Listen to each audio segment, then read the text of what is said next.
Okay, our team name is called Team Wooly Willy, and my name is Sierra. I'm Ian.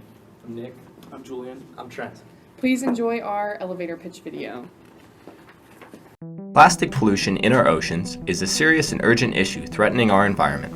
Most people know about the Great Pacific Garbage Patch, a massive accumulation of trash in the ocean twice the size of Texas. But do you know about the teeny tiny particles that are also a huge contribution to the plastic contamination? Because they are so small, they are especially difficult to remove from the ocean. They also pose unique threats to marine life because they are so small they can be absorbed through the cell walls of sea animals. This has adverse effects on their health and ultimately contaminates our food supply as well. Roughly $400 million was donated annually to marine conservation from 2010 to 2015, so we know that people are already very driven to donate and fund ocean restoration solutions. Unfortunately, there is currently no effective way to separate these tiny evasive plastic particles from our ocean water. Wouldn't it be nice if there was something like a plastic magnet that we could sweep through the oceans to attract all these small particles and separate them from the water? We use a unique adaptation of a ferromagnetic filtering process to do just that.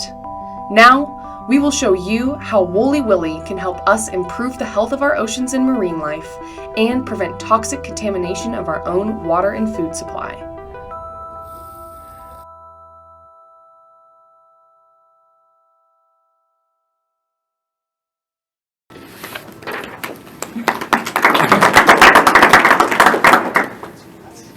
Right, so we're a group of STEM students from Boise State University, and our team name is Wooly Willy, Saves the World. So just to get started off, most ocean cleanup projects work with focusing on large pieces of plastic in the ocean, and this is a great first step, but it does nothing to address the microplastics around the Great Pacific Garbage Patch. In fact, 8% of the Great Pacific Garbage Patch by weight is composed of microplastics. So in order to remove these microplastics, we would need to use a filter. So some options that we considered would be distillation or reverse osmosis or mechanical, but these don't offer the benefits of a ferrofluidic filter of being inexpensive and high volume. So first off, we're going to show you the ferrofluidic process up close. And after we're done here, we're going to take you over there to show you our unique adaptation of it to scale it up. So the ferrofluidic process, we were inspired by a science experiment done by a teen in Ireland named Fionn Fieri, I think his name is. So we're going to start with our ocean water, and I'm going to pollute it with our microplastics. So 45% of the plastic in the ocean is composed of fishing equipment. So we're using small pieces of this synthetic string, which is non-polar. And the next step in the process is to add non-polar oil to the water. So that, yeah. So the oil is also non-polar, and when we stir it up, you can see that the microplastics, the ones that at least made it into the water, are now gathered in the oil.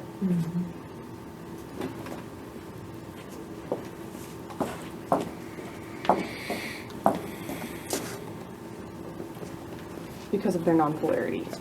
So the next step would be to add iron from Wooly Willy. So this is where Wooly Willy comes in. With the time constraints of this competition, we looked everywhere for iron filings, which we could get easily online, but the only place we could get them locally was at the toy store. Except we were able to get a lot of it out of any kind of sand, so you can literally extract iron from the beaches and be able to use that. So when we add the iron, just like the plastic, the iron will congregate with the oil. You can see that. And then all you have to do is place a magnet and extract all three of the pollutants at the same time. We might need more iron, sorry.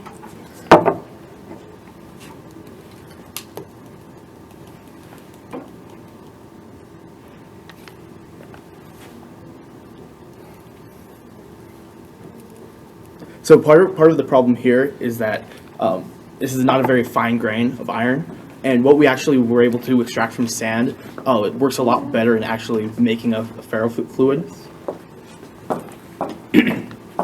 but it was a lot easier to get a hold of this. In this heavier iron, the gravity overcomes the polarity of the oil. Yeah. So obviously we do not want to be pouring oil and iron filings into our oceans to add to the pollution. So that's where our unique adaptation comes in.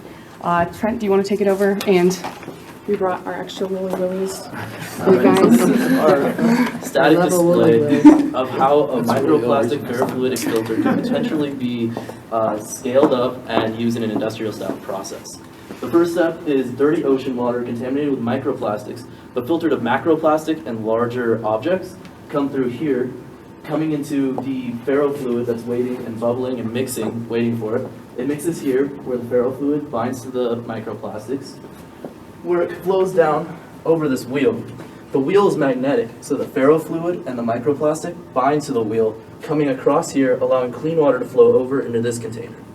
The ferrofluid and microplastic travel across onto a belt where it's pulled away from the magnet, causing it to fall onto a mechanical filter, which is the first stage of a multi-stage mechanical filter process, with the result being clean water and reusability of the iron.